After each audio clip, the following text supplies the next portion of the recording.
దేశంలో 3.5 కోట్ల మంది మన బిడ్డలకి దగ్గర 7,500 కోట్ల రూపాయల స్కాలర్షిప్లు కేంద్ర ప్రభుత్వం మన బిడ్డలకు అందిస్తున్నటువంటి విషయాన్ని మనం అందరం కూడా ఇక్కడ గమనించాలి.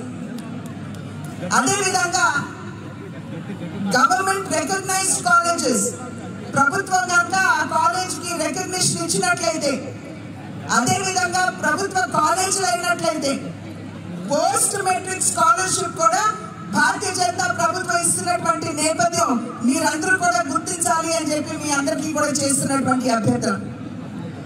ఇది సామాజికంగా, విద్యాపరంగా మన కులాల్లో ఉన్నటువంటి మన బిడ్డలకి బంగారు భవిష్యత్తుని ఏర్పాటు చేయాలి అనేటువంటి ఆలోచనతో ఈ నిర్ణయాలు చేసినట్లయితే ఆర్థిక పరంగా కూడా మన బిడ్డల్ని వాళ్ళ కాళ్ళ మీద వారు నిలబడే విధంగా ఆత్మస్థైర్యాన్ని పెంచేటువంటి అనేక కార్యక్రమాలు భారతీయ జనతా పార్టీ ప్రభుత్వం కూడా చేపట్టింది.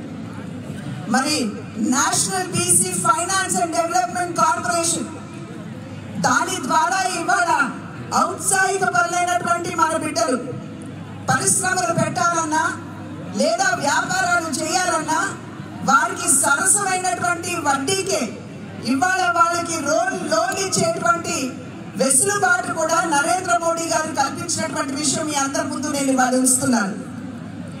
అదేవిధంగా వెంచర్ క్యాపిటల్ అంటే ఇప్పుడిప్పుడే కాలేజీ నుండి బయటకు వచ్చి కొత్త ఆలోచనలతోటి పరిశ్రమలు పెట్టాలి అని భావించినటువంటి వారికి వెంచర్ క్యాపిటల్ అనేటువంటి ఒక కార్యక్రమాన్ని చేపట్టినట్లయితే ఆ వెంచర్ క్యాపిటల్లో కూడా 30% బీసీ మహిళలకి ఇవ్వాలి అని చెప్పి నరేంద్ర మోడీ గారు నిర్ణయించినటువంటి విషయాన్ని మనం అందరం కూడా ఇక్కడ గమనించాలి. కనుక కేవలం సామాజికంగా, విద్యాపరంగా మాత్రమే కాకుండా మన బిడ్డల్ని ఔత్సాహిక పారిశ్రామికవేత్తలుగా, వ్యాపారవేత్తలుగా తీర్చిదిద్దాలి అనేటువంటి సంకల్పంతో నరేంద్ర మోడీ నాయకత్వంలో ఉన్నటువంటి భారతీయ జనతా పార్టీ ప్రభుత్వం అనేక కార్యక్రమాలు చేపట్టినటువంటి విషయాన్ని మనం అందరం కూడా గమనించాలి. ఇది బీసీ చైతన్య సభ. ఇక్కడ మనం అందరం కూడా బీసీలకు చెందినటువంటి సమగ్రాభివృద్ధికి ఏ విధంగా కేంద్ర ప్రభుత్వం, భారతీయ జనతా పార్టీ నాయకత్వంలో ఉన్నటువంటి ప్రభుత్వం కృషి చేస్తుందో వాటన్నిటి పట్ల అవగాహన పెంచుకోవడానికి మనం అందరం కూడా ఇక్కడ చేరున్నాం, సమావేశమయ్యాం.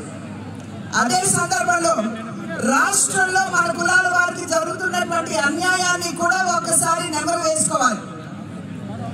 జగన్మోహన్ రెడ్డి గారు ఆనాడు పాదయాత్ర సందర్భంలో అనేక వాగ్దానాలు చేశారు.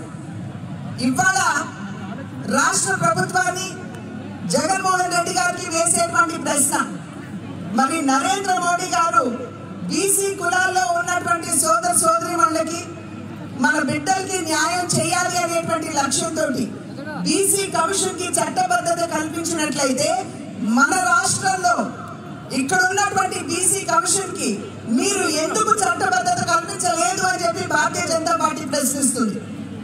అంటే ఏ కోసానా కూడా మీరు బీసీ కులాల్లో ఉన్నటువంటి సోదర సోదరీమణులకి, బిడ్డలకి న్యాయం చేయాలి అనేటువంటి ఆలోచన ఉన్నట్లయితే మీరు ఖచ్చితంగా దానికి చట్టబద్ధత కల్పించేవారు. కానీ మీరు చట్టబద్ధత కల్పించడం లేదు అంటే ఈ కులాల యొక్క అభివృద్ధి పట్ల మీకు ఎంత చిన్న చూపు ఉన్నదో ఈ చర్య ద్వారా అందరికీ అర్థమవుతుంది అని చెప్పి వారికి తెలియజేస్తున్నాను. అదేవిధంగా వారు చెప్పారు, మన విశ్వకర్మ స్వర్ణకారులు ఎవరైతే ఉన్నారు, తాళి పొట్టులు చేసేటువంటి పేటెంట్ రైట్ వారికే ఇస్తారని చెప్పి ఆనాడు జగన్మోహన్ రెడ్డి గారు వాగ్దానం చేశారు. మరి ఇవాళ వరకు మీరు ఎందుకు ఆ వాగ్దానం నెరవేర్చడం లేదు అని చెప్పి ఇక్కడ ఉన్నటువంటి బీసీ సోదర సోదరీమణులు అందరూ కూడా మీకు వేస్తున్నటువంటి ప్రశ్న. అదేవిధంగా 45 సంవత్సరాలు పైబడినటువంటి విశ్వకర్మలందరికీ కూడా నేను 3,000 రూపాయల పెన్షన్ ఇస్తాను అని చెప్పి ఆనాడు మీరు చెప్పారు. కానీ ఇవాళ ఒక్కరికైనా వస్తున్నదా అని చెప్పి భారతీయ జనతా పార్టీ వేస్తున్నటువంటి ప్రశ్న. అంటే పెద్దలు ఒక మాట అంటారు, నాలికి నరం లేదు అని, నరం ఉండదు అని. కనుక నాలికి నరం లేదు కాబట్టి ఎటు పడితే అటు మడత పెడుతూ అప్పుడు ఇచ్చిన వాగ్దానాన్ని మర్చిపోయి మరి ఇవాళ బీసీ కులాన్ని వేలెత్తి చూపుతూ నా బీసీ సోదరులు అని చెప్పి ఏ నైతిక హక్కుతోటి మీరు ఆ మాట అంటున్నారని చెప్పి వేస్తున్నటువంటి ప్రశ్న. తన సోదరిమణి తన మీద దుండగులు దురాగతం చేస్తూ ఉంటే 15 సంవత్సరాలు ముక్కుపచ్చలాడినటువంటి బిడ్డ ఎదురెళ్ళి వారిని అడ్డుకుంటే ఆ బిడ్డని బీసీ కులానికి చెందినటువంటి బిడ్డని చేతులు కాళ్ళు కట్టేసి పెట్రోల్ పోసి నిలువున సజీవ దహనం చేసి నేటి వరకు కూడా ఆ బిడ్డని ఆ విధంగా హత్య చేసినటువంటి వారి మీద ఎటువంటి చర్య లేదే. మీకు నిజంగా బీసీ కులాల పట్ల అంతటి అభిమానము ప్రేమ ఉన్నదా అని చెప్పి భారతీయ జనతా పార్టీ మీకు వేస్తున్నటువంటి ప్రశ్న. కనుక ఇవాళ ఈ చైతన్య సభలో సమావేశమైనటువంటి బీసీ సోదర సోదరి మనందరికీ కూడా చేస్తున్నటువంటి విజ్ఞప్తి, బేరీస్ వేసుకోండి. నిజంగా మీ సంక్షేమానికి మీ అభివృద్ధికి కట్టుబడినటువంటి వారిని, అంకితమైనటువంటి వారిని మీరు గుర్తించండి. ఇందాక సోదరుడు సత్యకుమార్ గారు చెప్పారు, 85 మంది కేంద్రంలో మంత్రులు ఉంటే వారిలో 29% 35 మంది మరి బీసీ సోదరులే ఉన్నటువంటి విషయాన్ని మీరందరూ గమనించాలి. అదేవిధంగా 29% అక్కడ ఉన్నటువంటి ఎంపీలకు సంబంధించి 29% మంది బీసీ కులానికి సంబంధించినటువంటి వారే 303 భారతీయ జనతా పార్టీ ఎంపీల నుండి 29% బీసీ కులానికి చెందినటువంటి వారే. దేశంలో ఉన్నటువంటి ఎమ్మెల్యేలో 39% బీసీ కులాలకు చెందినటువంటి వారే.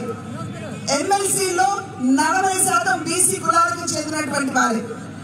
భారతీయ జనతా పార్టీ సామాజికంగా, ఆర్థికంగా, రాజకీయంగా ఏ విధంగా ఆనాడు నందమూరి తారక రామారావు గారు కృషి చేశారో అదే విధంగా ఈనాడు నరేంద్ర మోడీ గారు కృషి చేస్తూ వెనుకబడినటువంటి కులాల వారికి, బీసీ కులాల్లో ఉన్నటువంటి వారందరికీ కూడా న్యాయం చేయాలి అనేటువంటి అకుంఠిత దీక్షతోటి పనిచేస్తున్నటువంటి సందర్భంలో